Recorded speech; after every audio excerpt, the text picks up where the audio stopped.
Good afternoon, guys. I am happy to be here with you again.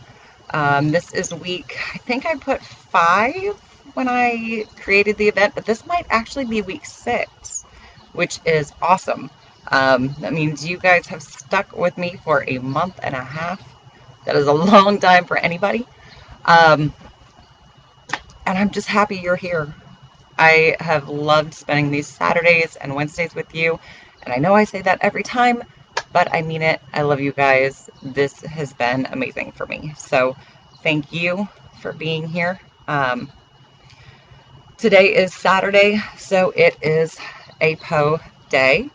Um, this has been fun for a lot of reasons. I know some of you are as big of fans of Edgar Allan Poe as I am. Others, maybe hearing his words for the first time or the first time in a really long time. And so it's different now. You know, it's not assigned reading in an English class. It's just us hanging out on a Saturday. So I'm loving it. Uh, I am going to just kind of hang out for a minute. It is probably the nicest Saturday we have had all year. So I am hopeful a lot of you will be watching this later because you have spent the day outside. It is beautiful, but I didn't want to change our time just because it means a lot to me. And I know it does to you guys too. So today we are going to do some short ones again. The last 2 weeks, I know they've been really long, and you guys have toughed it out with me, and that is awesome. Um, and I am gonna play something here. Let me see. No, we're just gonna leave that. So I am going to get started today with the Fall of the House of Usher, and we may do a poem today. We haven't done one yet, so that is probably going to happen. So you guys, as you come into the room or join the group, join the event, whatever you want to call it, give a little wave, say hello, let me know that you're here, and we'll talk in a bit. So thanks again, you guys, for being here with me.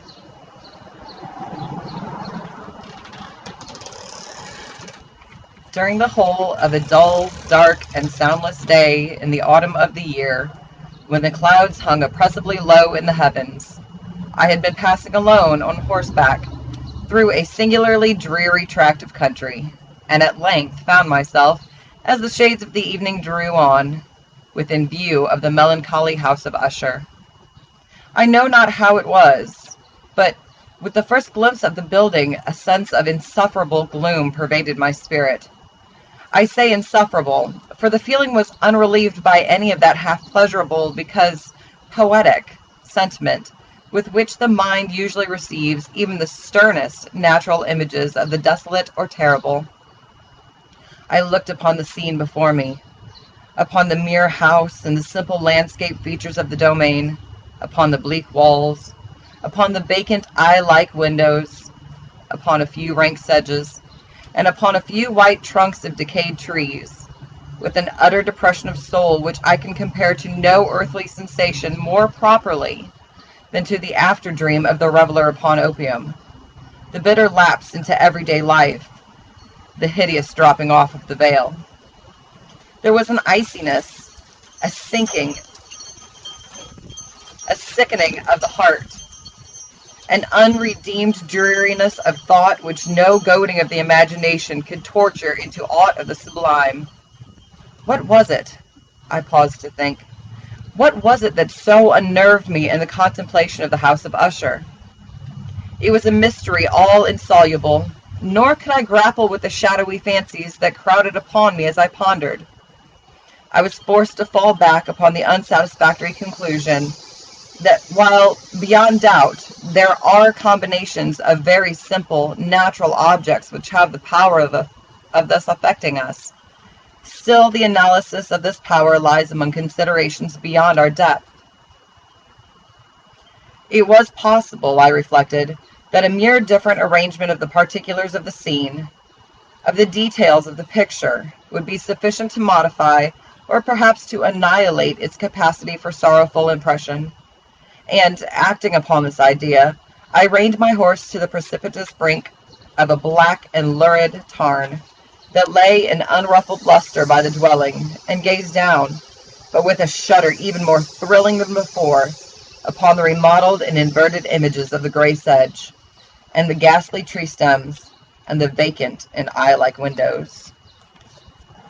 Nevertheless, in this mansion of gloom I now proposed to myself a sojourn of some weeks. Its proprietor, Roderick Usher, had been one of my boon companions in boyhood, but many years had elapsed since our last meeting. A letter, however, had lately reached me in a distant part of the country, a letter from him, which, in its wildly importunate nature, had admitted of no other than a personal reply.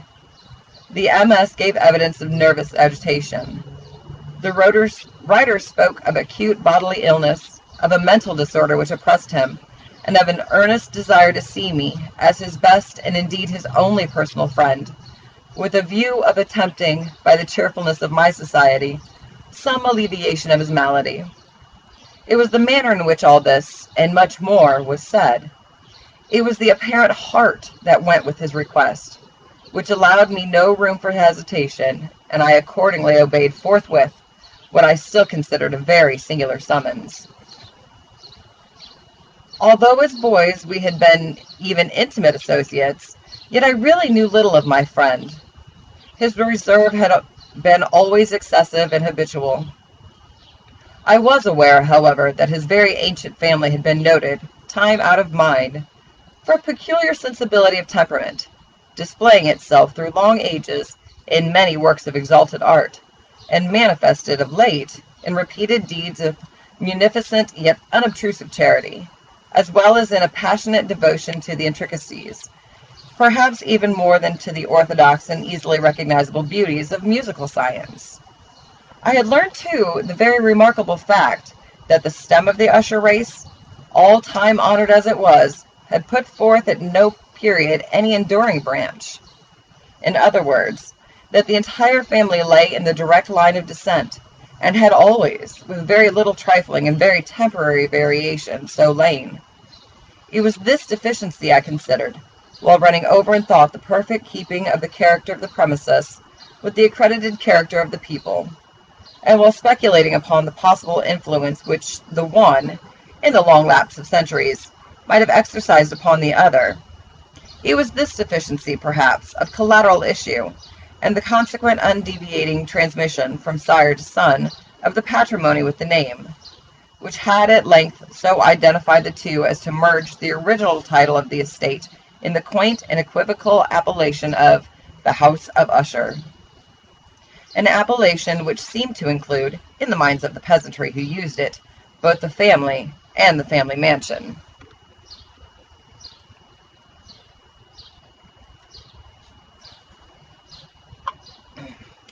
I have said that the sole effect of my somewhat childish experiment, that of looking down within the tarn, had been to deepen the first singular impression.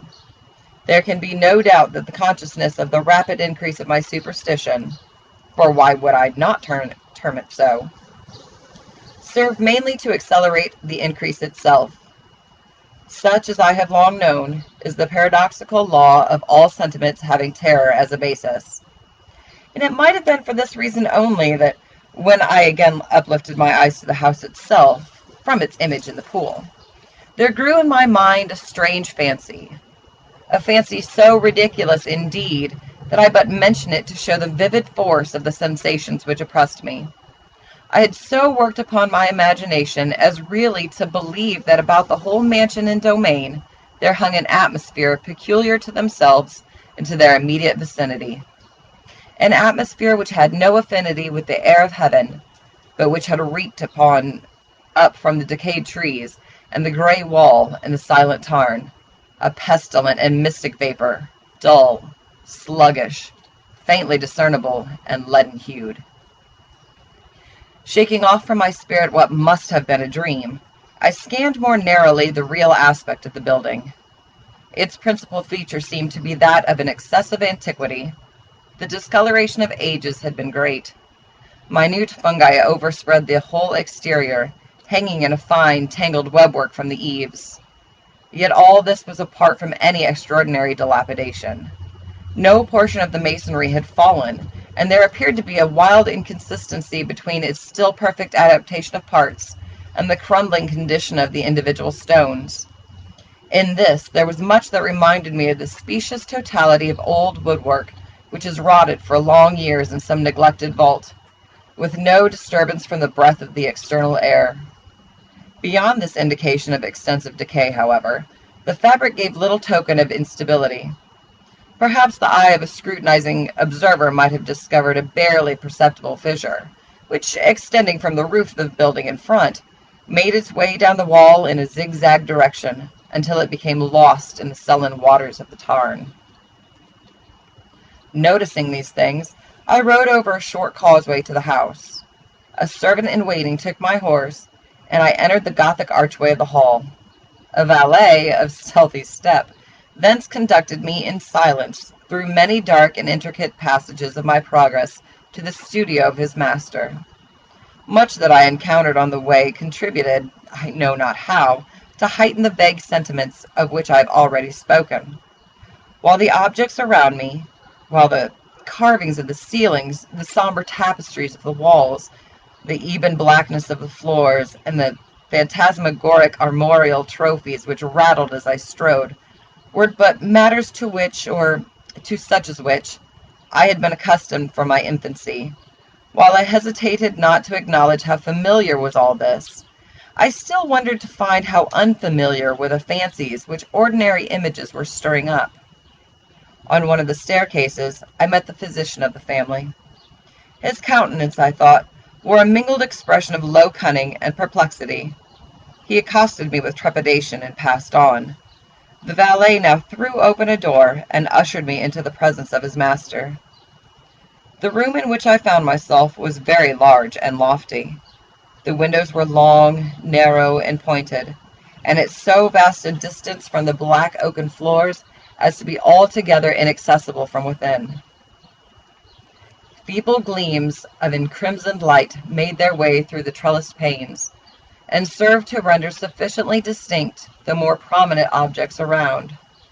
The eye, however, struggled in vain to reach the remoter angles of the chamber, or the recesses of the vaulted and fretted ceiling. Dark draperies hung upon the walls. The general furniture was profuse, comfortless, antique, and tattered. Many books and musical instruments lay scattered about, but failed to give any vitality to the scene. I felt that I breathed an atmosphere of sorrow. An air of stern, deep, and irredeemable gloom hung over and pervaded all. Upon my entrance, Usher arose from a sofa on which he had been lying at full length, and greeted me with a vivacious warmth which had much in it, I at first thought, of an overdone cordiality, of the constrained effort of the ennuyé man of the world. A glance, however, at his countenance convinced me of his perfect sincerity. We sat down, and for some moments, while he spoke not, I gazed upon him with a feeling half of pity, half of awe. Surely man had never before so terribly altered in so brief a period as had Roderick Usher. It was with difficulty that I could bring myself to admit the identity of the wan being before me with the companion of my early childhood. Yet the character of his face had been at all times remarkable. A cadaverousness of complexion, an eye large, liquid, and luminous beyond comparison, lips somewhat thin and very pallid, but of a surpassingly beautiful curve, a nose of a delicate Hebrew model, but with a breadth of nostril unusual in similar formations, a finely molded chin, speaking, in its want of prominence, of a want of moral energy, hair of a more than web-like softness and tenuity. These features, with an inordinate expansion above the regions of the temple, made up altogether a countenance not easily to be forgotten. And now, in the mere exaggeration of the prevailing character of these features, and of the expression they were wont to convey, lay so much of change that I doubted to whom I spoke. The now ghastly pallor of the skin, and the now miraculous luster of the eye, above all things startled and even awed me. The silken hair, too, had been suffered to grow all unheeded, and as, in its wild gossamer texture, it floated rather than fell about the face, I could not, even with effort, connect its arabesque expression with any idea of simple humanity. Well, hey, everybody. I'm glad to see you. Thank you for being here. I hope you guys are enjoying this as much as I am. In the manner of my friend, I was at once struck with an incoherence, an inconsistency, and I soon found this to arise from a series of feeble and futile struggles to overcome a habitual trepidancy, an excessive nervous agitation. For something of this nature I had indeed been prepared, no less by his letter than by reminiscences of a certain boyish trait, and by conclusions deduced from his peculiar physical conformation and temperament. His action was alternately vivacious and sullen. His voice varied rapidly from a tremulous indecision, when the animal spirit seemed utterly in abeyance, to that species of energetic concision, that abrupt, weighty, unhurried, and hollow-sounding enunciation, that leaden, self-balanced, and perfectly modulated guttural utterance, which may be observed in the lost drunkard, or the irreclaimable eater of opium, during the periods of his most intense excitement. It was thus that he spoke of the object of my visit, of his earnest desire to see me, and of the solace he expected me to afford him. He entered at some length into what he conceived to be the nature of his malady. It was, he said, a constitutional and a family evil, and one for which he despaired to find a remedy, a mere nervous affection, he immediately added, which would undoubtedly soon pass off. It displayed itself in a host of unnatural sensations. Some of these, as he detailed them, interested and bewildered me, although perhaps the terms and the general manner of their narration had their weight. He suffered much from a morbid acuteness of the senses. The most insipid food was alone endurable. He could wear only garments of a certain texture. The odors of all flowers were oppressive. His eyes were tortured by even a faint light, and there were but peculiar sounds, and these from stringed instruments, which did not inspire him with horror. To an anomalous species of terror I found him a bounden slave. "I shall perish," said he. "I must perish in this deplorable folly. Thus, and not otherwise, shall I be lost. I dread the events of the future, not in themselves, but in their results. I shudder at the thought of any, even the most trivial incident, which may operate upon this intolerable agitation of soul. I have, indeed, no abhorrence of danger, except in its absolute effect, in terror. In this unnerved, in this pitiable condition, I feel that the period will sooner or later arrive when I must abandon life and reason together in some struggle with the grim phantasm, fear." I learned, moreover, at intervals and through broken and equivocal hints, another singular feature of his mental condition. He was enchained by certain superstitious impressions in regard to the dwelling which he tenanted, and whence for many years he had never ventured forth. In regard to an influence whose supposititious force was conveyed in terms too shadowy here to be restated, an influence which some peculiarities in the mere form and substance of his family mansion had, by dint of long sufferance, he said, obtained over his spirit, an effect which the physique of the grey walls and turrets, and of the dim tarn into which they all looked down, had at length brought about upon the morale of his existence. He admitted, however, although with hesitation, that much of the peculiar gloom which thus afflicted him could be traced to a more natural and far more palpable origin, to the severe and long-continued illness, indeed to the evidently approaching dissolution, of a tenderly beloved sister, his sole companion for long years, his last and only relative on earth. Her decease, he said, with a bitterness which I can never forget, would leave him, the hopeless and the frail, the last of the ancient race of the Ushers. While he spoke, the Lady Madeline, for so was she called, passed through a remote portion of the apartment, and without having noticed my presence, disappeared. I regarded her with an utter astonishment not unmingled with dread, and yet I found it impossible to account for such feelings. A sensation of stupor oppressed me as my eyes followed her retreating steps. When a door at length closed upon her, my glance sought instinctively and eagerly the countenance of the brother, but he had buried his face in his hands, and I could only perceive that a far more than ordinary wanness had overspread the emaciated fingers through which trickled many passionate tears. The disease of the Lady Madeline had long baffled the skill of her physicians. A settled apathy, a gradual wasting away of the person, and frequent, although transient, affections of a partially cataleptical character were the unusual diagnosis. Hitherto she had steadily borne up against the pressure of her malady, and had not betaken herself finally to bed.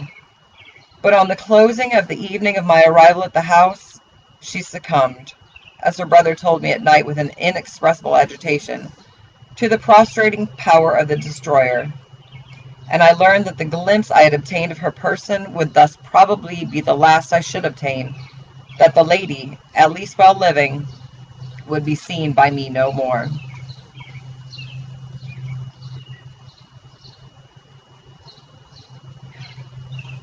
For several days ensuing, her name was unmentioned by either Usher or myself, and during this period I was busied in earnest endeavors to alleviate the melancholy of my friend. We painted and read together, or I listened, as if in a dream, to the wild improvisations of his speaking guitar. And thus, as a closer and still closer intimacy admitted me more and reservedly into the recesses of his spirit, the more bitterly did I perceive the futility of all attempt at cheering a mind from which darkness, as if an inherent positive quality, poured forth upon all objects of the moral and physical universe in one unceasing radiation of gloom. I shall ever bear about me a memory of the many solemn hours I thus spent alone with the master of the house of Usher. Yet I should fail in any attempt to convey an idea of the exact character of the studies, or of the occupations in which he involved me, or led me the way. An excited and highly distempered ideality threw a sulphurous luster over all. His long improvised dirges will ring forever in my ears. Among other things, I hold painfully in mind a certain singular perversion and amplification of the wild air of the last waltz of Von Weber, from the paintings over which his elaborate fancy brooded, and which grew, touch by touch, into vaguenesses at which I shuddered the more thrillingly, because I shuddered not knowing why. From these paintings, vivid as their images now are before me, I would in vain endeavor to educe more than a small portion which should lie within the compass of merely written words. By the utter simplicity, by the nakedness of his designs, he arrested and overawed attention. If ever mortal painted an idea, that mortal was Roderick Usher. For me, at least, in the circumstances then surrounding me, there arose out of the pure abstractions which the hypochondriac contrived to throw upon his canvas an intensity of intolerable awe, no shadow of which I felt I ever yet in the contemplation of the certainly glowing, yet too concrete reveries of Fuseli. One of the phantasmagoric conceptions of my friend, partaking not so rigidly in the spirit of abstraction, may be shadowed forth, although feebly, in words. A small picture presented the interior of an immensely long and rectangular vault or tunnel, with low walls, smooth, white, and without interruption or device. Certain accessory points of the design served well to convey the idea that this excavation lay at an exceeding depth below the surface of the earth. No outlet was observed in any portion of its vast extent, and no torch or other artificial source of light was discernible. Yet a flood of intense rays rolled throughout, and bathed the whole in a ghastly and inappropriate splendor. I have just spoken of that morbid condition of the auditory nerve which rendered all music intolerable to the sufferer, with the exception of certain effects of stringed instruments. It was, perhaps, the narrow limits to which he thus confined himself upon the guitar which gave birth, in great measure, to the fantastic character of his performances. But the fervid facility of his impromptus could not be so accounted for. They must have been, and were, in the notes, as well as in the words of his wild fantasies, for he not unfrequently accompanied himself with rhymed verbal improvisations, the result of that intense mental collectedness and concentration to which I have previously alluded as observable only in particular moments of the highest artificial excitement. The words of one of these rhapsodies I have easily remembered. I was, perhaps, the more forcibly impressed with it as he gave it, because in the under or mystic current of its meaning, I fancied that I perceived, and for the first time, a full consciousness on the part of Usher of the tottering of his lofty reason upon her throne. The verses, which were entitled "The Haunted Palace," ran very nearly, if not accurately, thus: In the greenest of our valleys, by good angels tenanted, once a fair and stately palace, radiant palace reared its head. In the monarch thought's dominions it stood there, never seraph spread opinion over fabric half so fair. Banners yellow, glorious, golden, on its roof did float and flow. All this was in the olden time long ago. And every gentle air that dallied in that sweet day, along the ramparts plumed and pallid, a winged odor went away. Wanderers in that happy valley, through two luminous windows saw spirits moving musically to a lute's well-tuned law. Round about a throne were sitting Porphyrogeny, in state his glory well befitting, the ruler of the realm was seen. And all with pearl and ruby glowing was the fair palace door, through which came flowing, flowing, flowing, and sparkling evermore, a troop of echoes whose sweet duty was but to sing, in voices of surpassing beauty, the wit and wisdom of their king. But evil things in robes of sorrow assailed the monarch's high estate. Ah, let us mourn, for never morrow shall dawn upon him desolate. And round about his home the glory that blushed and bloomed is but a dim remembered story of the old time entombed. Excuse me. And travelers now within that valley, through the red-lit and window see vast forms that move fantastically to a discordant melody, while like a rapid, ghastly river, through the pale door, a hideous throng rush out forever, and laugh, but smile no more.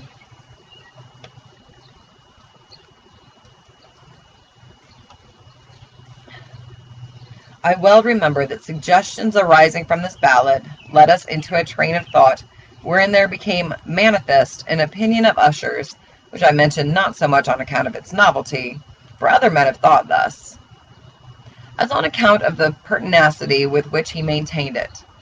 This opinion, in its general form, was that of the sentience of all vegetable things. But in his discordant fancy, the idea had assumed a more daring character, and trespassed, under certain conditions, upon the kingdom of inorganization. I lack words to express the full extent or the earnest abandon of his persuasion.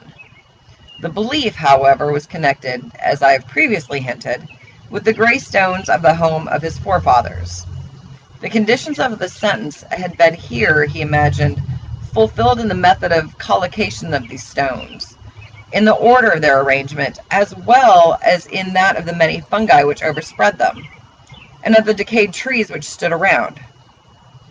Above all, in the long, undisturbed endurance of this arrangement, and in its reduplication in the still waters of the tarn.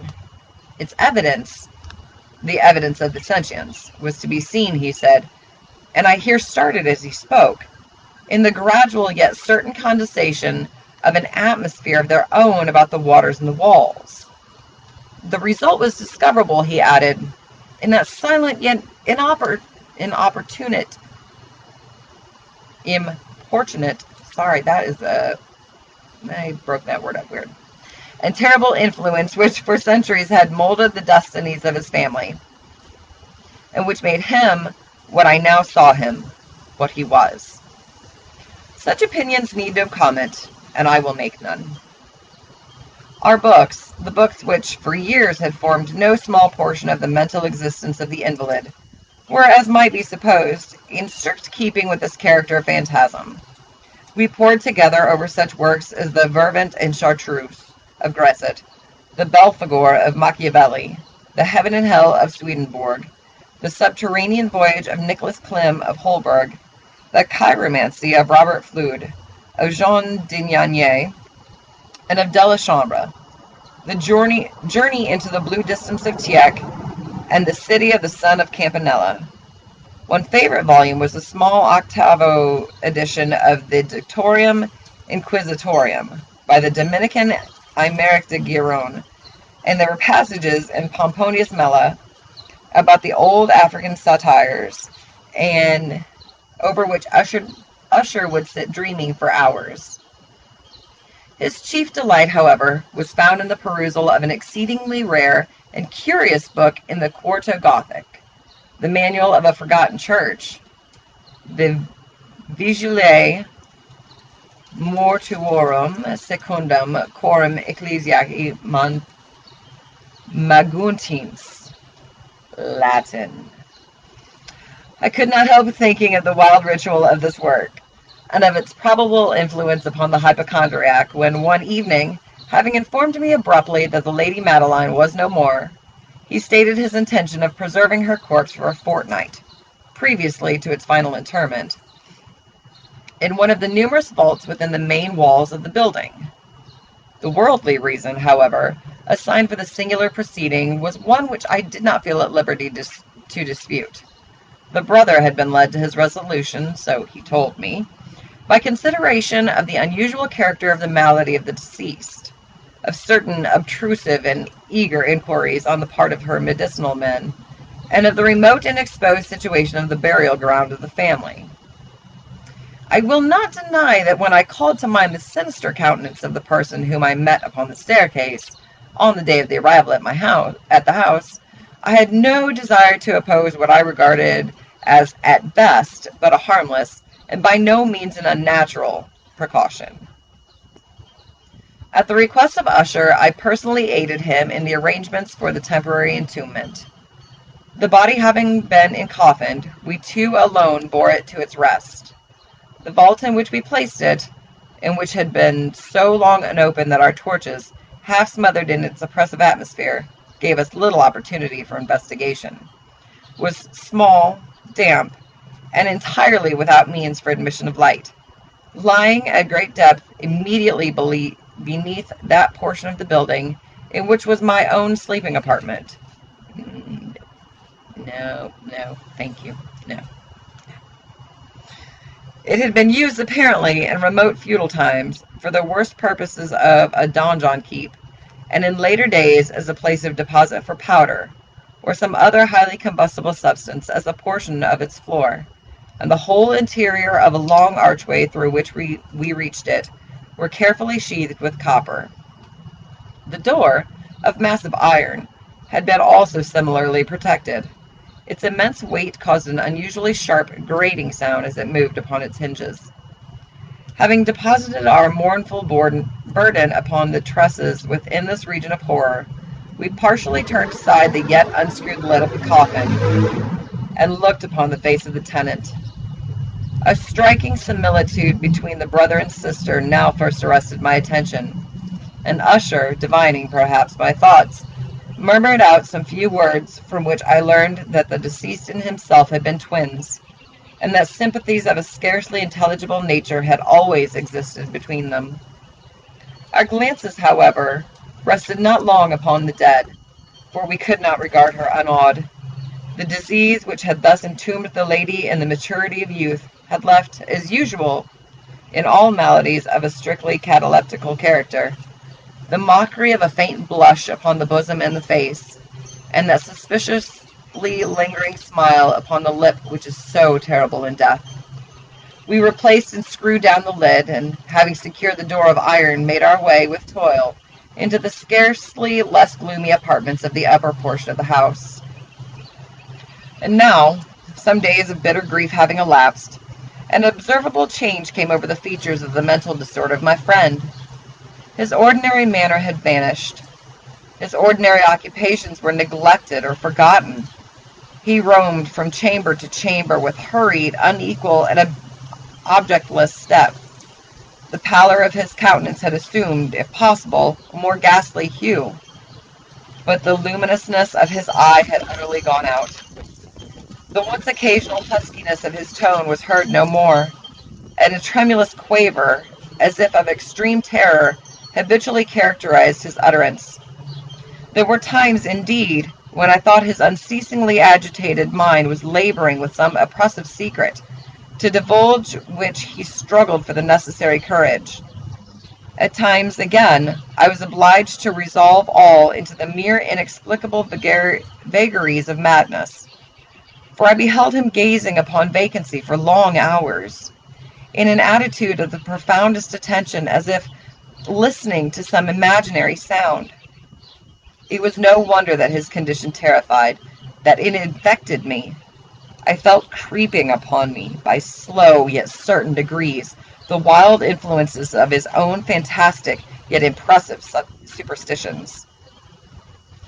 It was especially upon retiring to bed late in the night of the 7th or 8th day after the placing of the Lady Madeline within the donjon that I experienced the full power of such feelings. Sleep came not near my couch, while the hours waned and waned away. I struggled to reason off the nervousness which had dominion over me. I endeavored to believe that much, if not all, of what I felt was due to the bewildering influence of the gloomy furniture of the room, of the dark and tattered draperies which, tortured into motion by the breath of a rising tempest, swayed fitfully to and fro upon the walls, and rustled uneasily about the decorations of the bed. But my efforts were fruitless. An irrepressible tremor gradually pervaded my frame, and at length there sat upon my very heart an incubus of utterly causeless alarm. Shaking this off with a gasp and a struggle, I uplifted myself upon the pillows, and peering earnestly within the intense darkness of the chamber, hearkened. I know not why, except that an instinctive spirit prompted me to certain low and indefinite sounds which came through the pauses of the storm at long intervals, I knew not whence. Overpowered by an intense sentiment of horror, unaccountable yet unendurable, I threw on my clothes with haste, for I felt that I should sleep no more during the night, and endeavored to arouse myself from the pitiable condition into which I had fallen, by pacing rapidly to and fro throughout the apartment.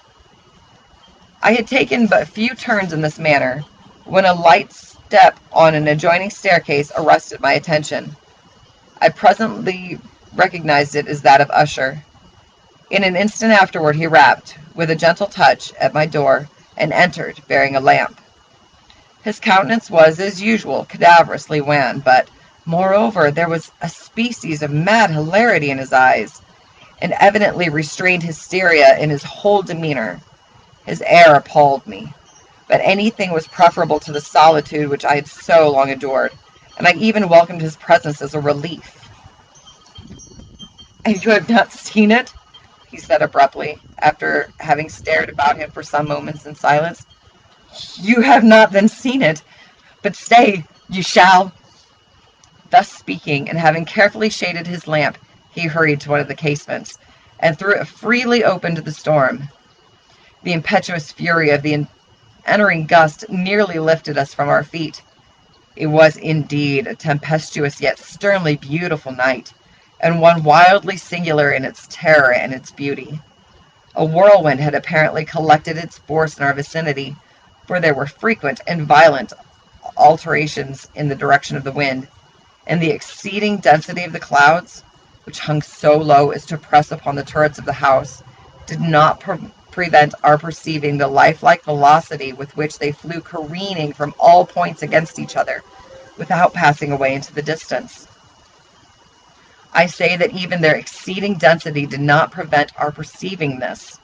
Yet we had no glimpse of the moon or stars, nor was there any flashing forth of the lightning. But the under surfaces of the huge masses of agitated vapor, as well as all terrestrial objects immediately around us, were glowing in the unnatural light of a faintly luminous and distinctly visible gaseous exhalation which hung about and enshrouded the mansion.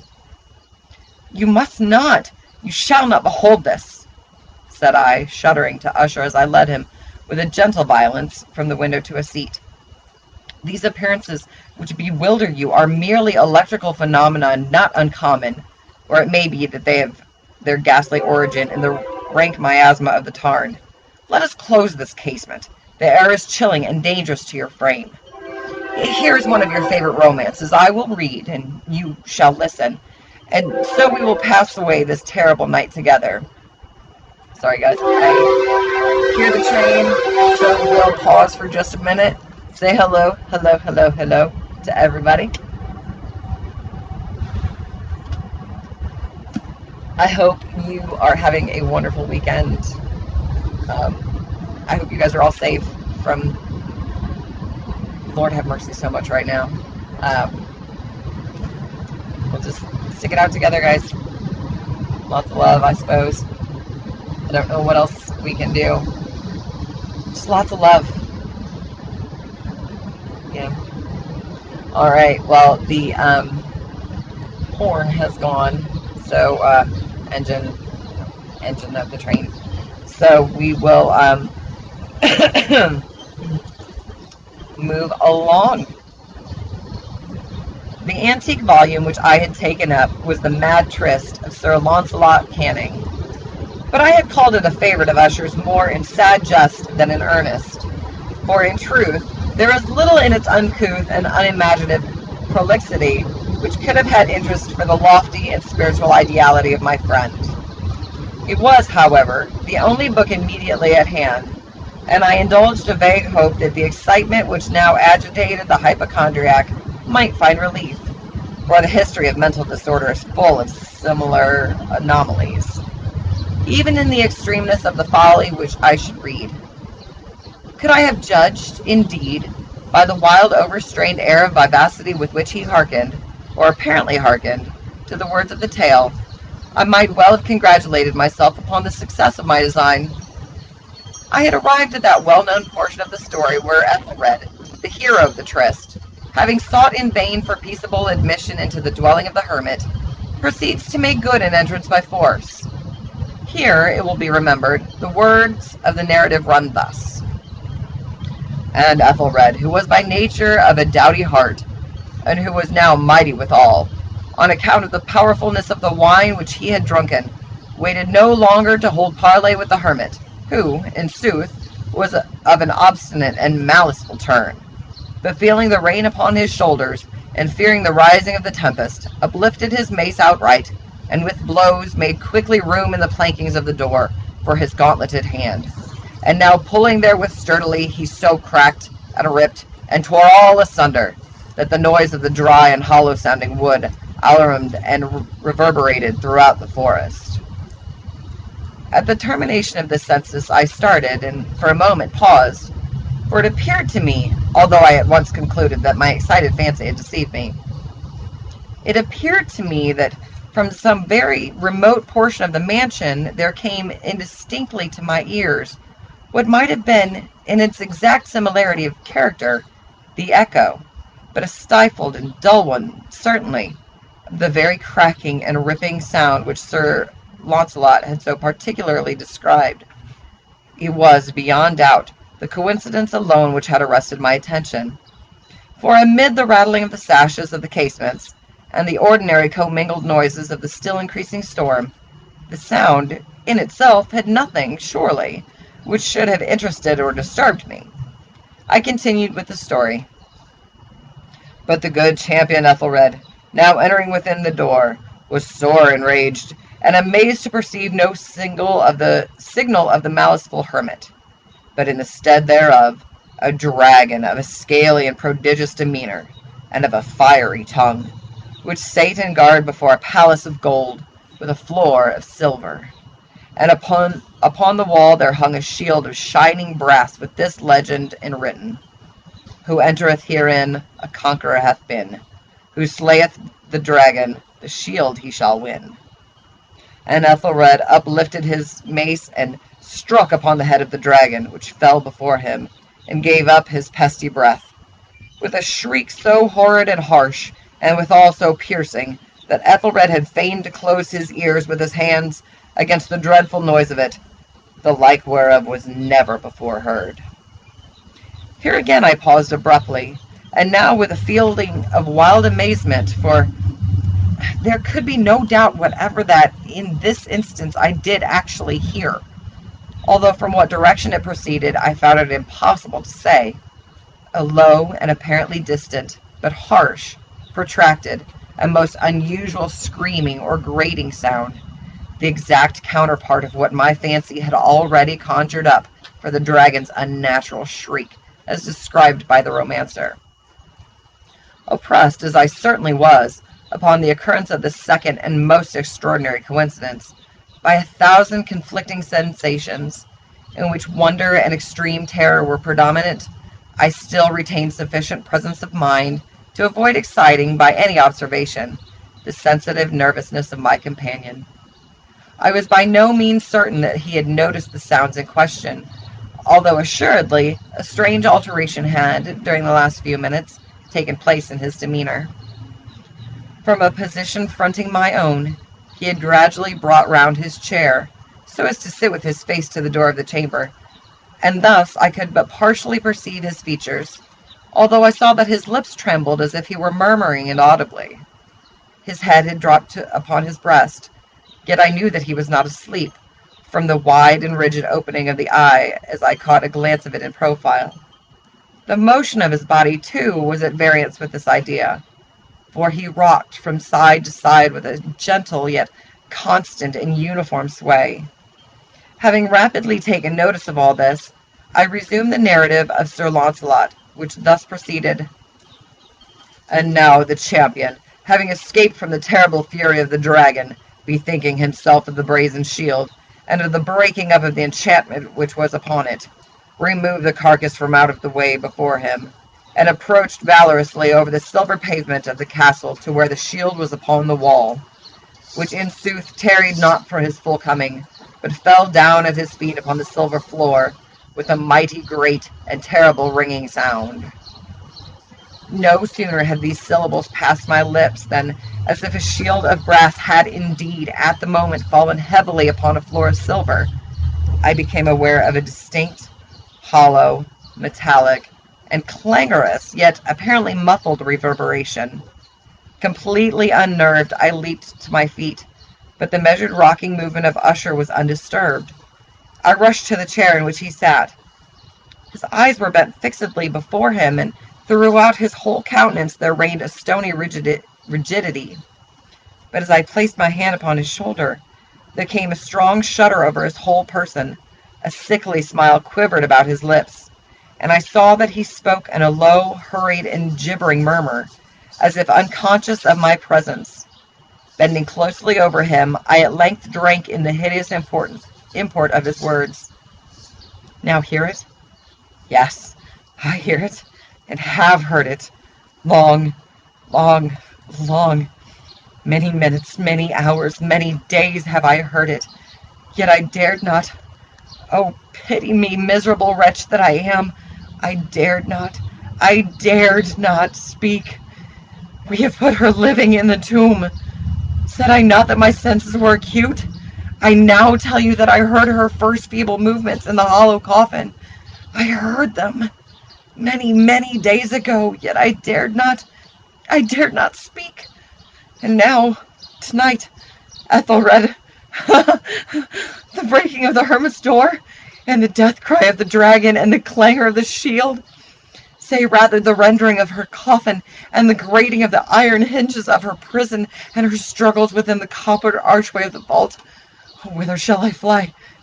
Will she not be here anon? Is she not hurrying up to upbraid me for my haste? Have I not heard her footstep on the stair? Do I not distinguish that heavy and horrible beating of her heart? Madman! Here he sprang furiously to his feet and shrieked out his syllables as if in the effort he were giving up his soul. Madman! I tell you that she now stands without the door. As if in the superhuman energy of his utterance there had been found the potency of a spell.